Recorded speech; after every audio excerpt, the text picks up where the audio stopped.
Hello everyone, welcome to another simple tutorial of Windows 11 here. So in this video, I'm going to show you how to change the mouse pointer or the mouse cursor speed in Windows 11 here.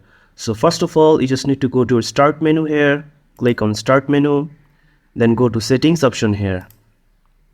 After opening the settings option, in the left here, you will find the option called Bluetooth and devices option here. Click on Bluetooth and devices.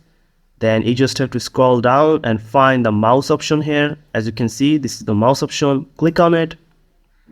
And here you will find the option called mouse pointer speed. So this is the mouse cursor pointer speed. You can lower it or you can get a much higher speed here. So as you can see, this is the default here, and you can change the cursor speed here.